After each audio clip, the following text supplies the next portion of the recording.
up and sit down. Good evening, everyone. Welcome back once again to Vicious Rinse. And of course, I'm your host, Mr. Main Event himself, the often imitated, never duplicated Superstar Tim Vicious. And we're going to go over Backlash was in Lyon, France. And good God Almighty, wow. Just wow. Alright, man, I can't put into words. It was honestly, I had to go back and watch this back twice because I was just in shock and awe over. Like, the first time I watched it, I was like, whoa. This is, like, the matches were great, but my God, the atmosphere. The atmosphere was a whole other level. France fucking delivered with this crowd. That's the best way to put it. France delivered with this crowd, and I had to go back and watch it because, you know, I tried taking notes while watching this the first time, and I was just in so much shock and awe seeing the crowd.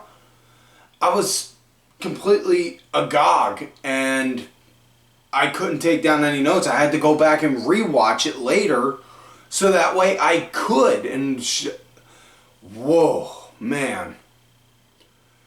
This was hands down. This is probably, trying to think the right way to put this.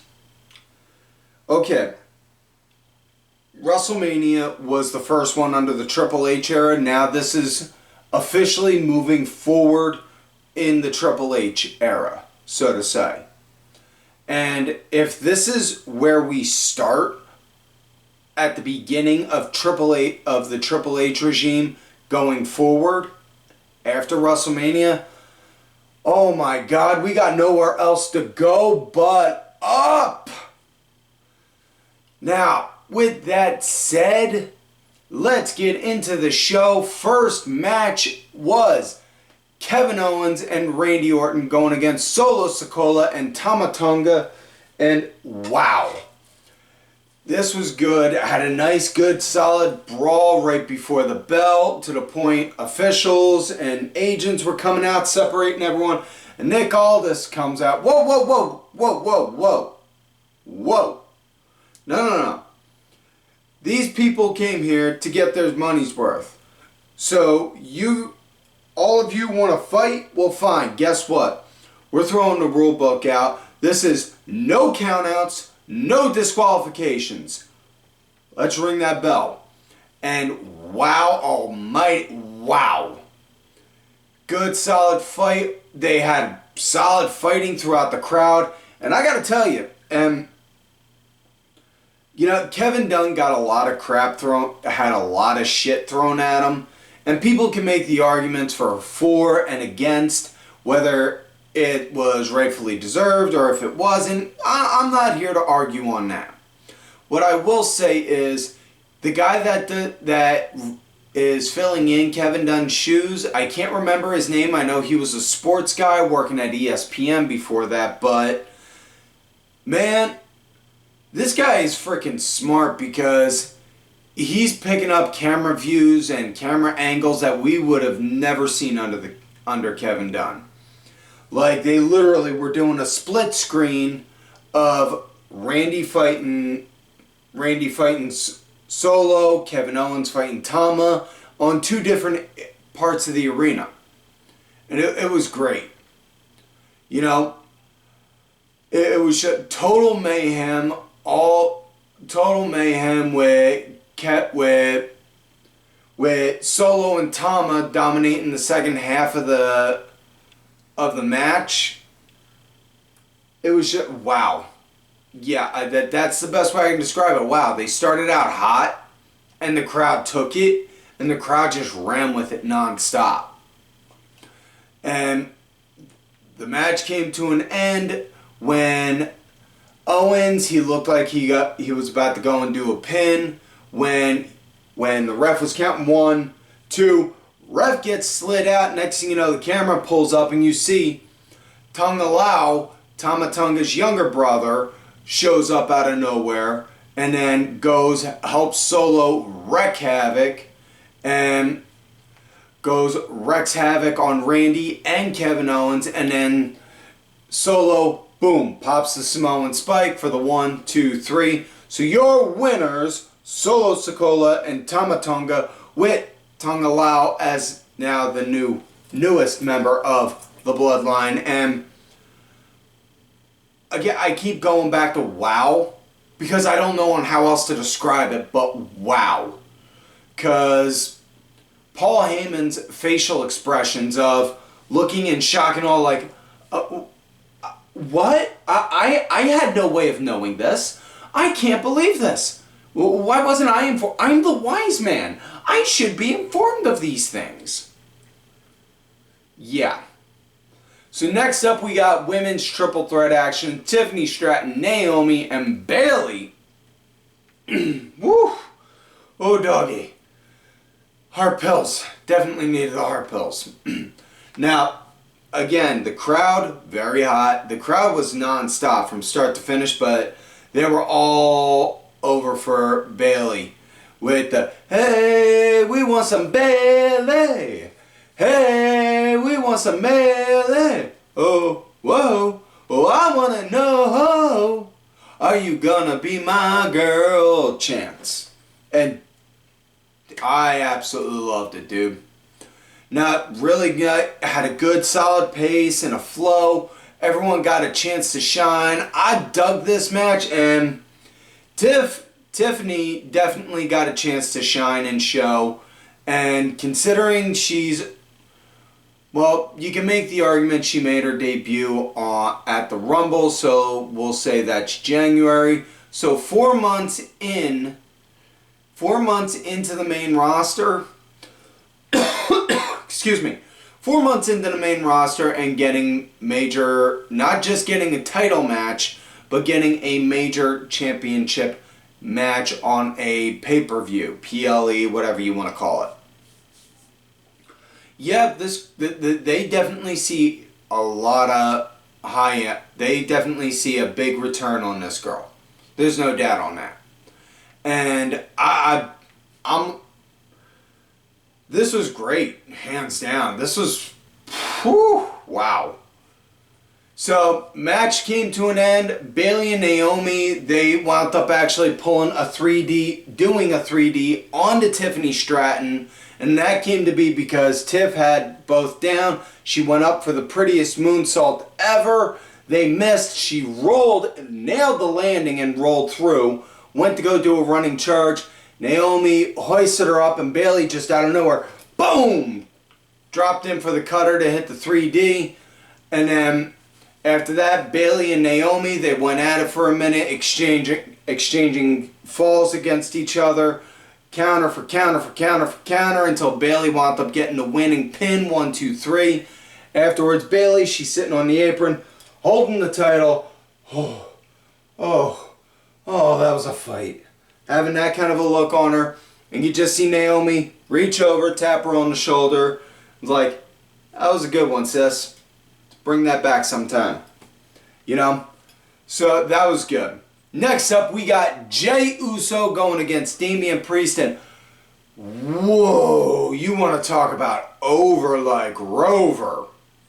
Jey came out through the crowd and everybody was doing a yeet thing with him. Go with the arms, and dude, man, they were all in on Jey Uso. Now, Damian Priest, he came out, he did his thing, and at Priest, he was leading early on with the crowd. Again, like I was saying, all for Jey. Anytime Jey hitting offense, throwing strikes, kicks, whatever. Crowd, yeet, yeet, yeet. Just yelling it nonstop, all for him. It was just really good, solid action, you know. And this was full on believable for me. And by that, what I mean by believable, I mean as in, I could really see Jey winning this match and becoming World Heavyweight Champion.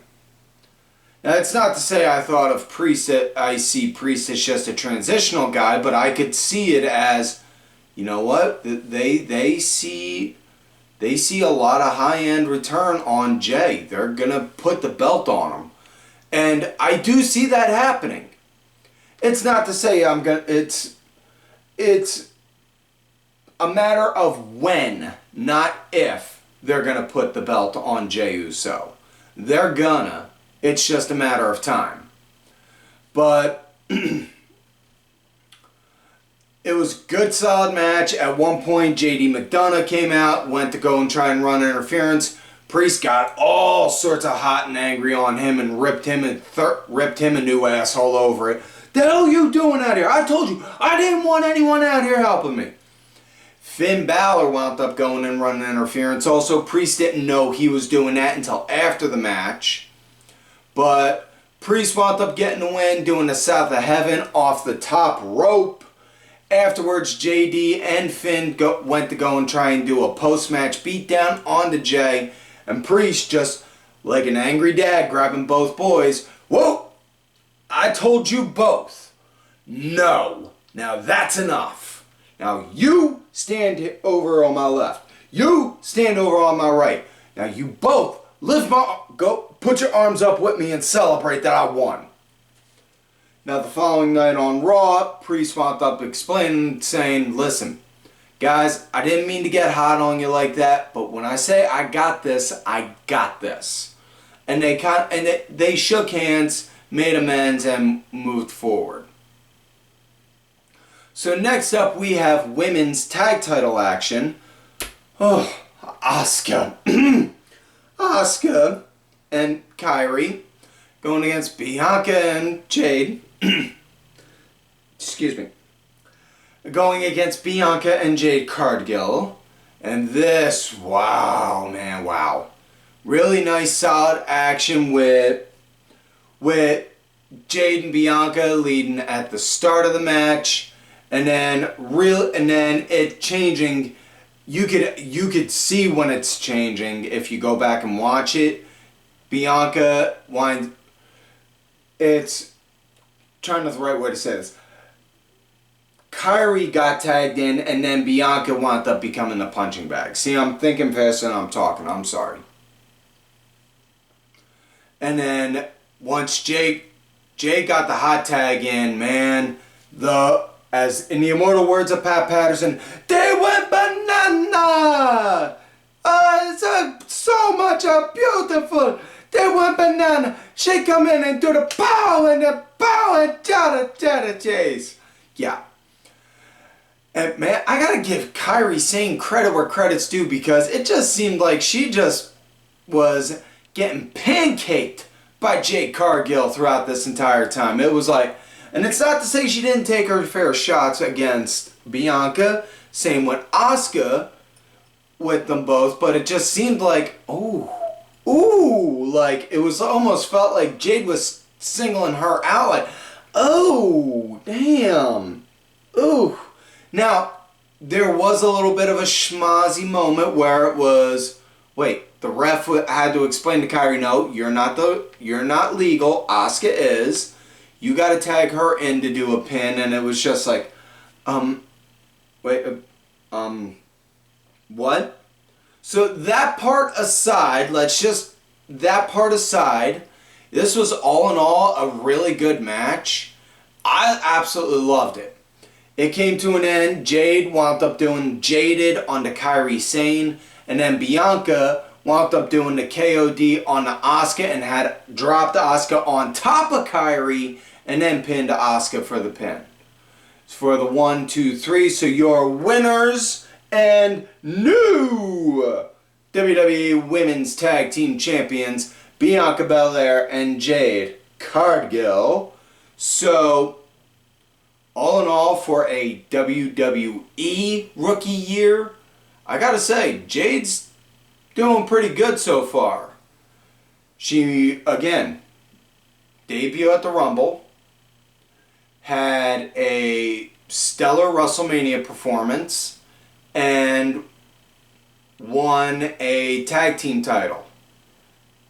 won Tag Team Championship Gold, and that's just within the first 4 months of TV debut, not just when they announced part of the company.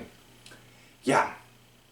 So now we come to main event of the night, the phenomenal AJ Styles going against the American Nightmare, Cody Rhodes, for the WWE Undisputed Universal Heavyweight Championship. And the French crowd, they were doing this one kind of chant for AJ. I wish I could repeat it. I can't. But my God, it was something else. And the crowd was actually singing Cody's song after they cut it. Like, you know, you get the adrenaline in my soul, blah, blah, blah part. And then once they cut it, they just kept going. It's like, wow. Now, you want to talk about organic crowd cheering? That's really organic crowd cheering. So I loved it. Now, they were, man, it was literally multiple times during the match, the crowd, they were so hyped and so into it, and just, like, the cameras were literally shaking. Like, I remember that happening one time in my life. And that was the night Jerry Lawler and Jim Ross were not at Monday Night Raw because they went to go film a scene for the Jim Carrey Man on the Moon movie about Andy Kaufman. That was it. Other than that, I've never seen that on WWE TV. And to see it then, it just like, whoa. That just tells you right there, this crowd was electric. This is what a hot crowd looks like. You know, so now it had a phenomenal start, no pun intended, with both guys. Really great back and forth. This is really great back and forth action with both guys. I absolutely loved it. Great storytelling with the in-ring work that they were doing. And this, I would say, I'm officially putting this out there. This is definitely a Match of the Year candidate. Not just for WWE Match of the Year, but just Match of the Year in general for wrestling. Because, you know, even if you just, I ask you all, if you're going to watch this match, watch it twice. Once on mute and just watch and look at everything that you see going on in the ring. And then again, watch it with your eyes shut, wearing a blindfold, tape your eyes, whatever you gotta. And then just listen. Because man, you hear, it's just wow. Like that damn good. Wow. And now, like I said, there was back and forth for the match, and Cody, he started to lead the pace pretty much after hulking up, after getting hit with a freaking burning hammer. He got hit with a burning hammer and then got kicked out at one and then just popped up like, oh, we're working like that now, are we? Okay, it's on now, bitch. And then just and then just went medieval on Uncle Allen. And it came to an end. Cody, he wound up popping a Cody cutter. And then, boom, hit the crossroads for the 1, 2, 3. Ding, ding, ding. Your winner and still undisputed WWE Universal Heavyweight Champion, the American Nightmare, Cody Rhodes. All in all, I gotta say, this was a great show, great match. Honestly, I would really hope that they come back and do this again, like a yearly thing. You know, I will put this out there now. I want them to do more European pay-per-views like once, twice, even sometimes 3 times a year, just to get that UK, Europe feel and have those crowds go electric and hype up the fucking joint. Excuse me. So with that said, that is it for this week's show, folks. Please, if you're watching this on YouTube, like the video, subscribe to the channel, go back, watch some of the episodes when you can. If you're listening to this on Spotify, leave a review, give us 5 stars if you feel like we've deserved it. Leave a comment in the what did you think about this episode box. I'm always up for improvement. I cannot improve unless you guys give me feedback and tell me what you liked, what you did not like. Leave questions, comments, concerns, complaints, grunts, groans, whatever you want to say. I will listen. I will listen. Don't forget to check out Vicious Chats. It is a bot. It is a semi-weekly or bi-weekly, I should say, interview show. We just had with a new guest set to come up this week. Folks, make sure you check it out because we are expanding. We're not just a we're working on making Vicious Chats not just a wrestling show. So, with that said, that is it for this week's show. So, look for me on the Twitter at TimVicious. Thank you to LFC Lingerie Fighting Championship for being helping being a contributor to the show. Make sure you check them out. They're a little bit of wrestling, a little bit of MMA, and a whole lot of attractive women wearing a little bit of nothing. Thank you. Also, check out whatamaneuver.net for some Vicious Rants apparel. If you're watching this on YouTube, you see I'm wearing a Vicious Rants tank. Perfect for the summer weather. We also have t-shirts, women's tees, long sleeve, toddler tees, and baby onesies. And, folks, don't forget to check out these cool-ass cats right here on the Twitter. DSB_IP main event _net, the main event wrestling network account. Sergeant Curry Pants, 3 Count Thursday, D-Dryer 1986. And folks, like I always tell you, you love me great, you hate me, fuck you.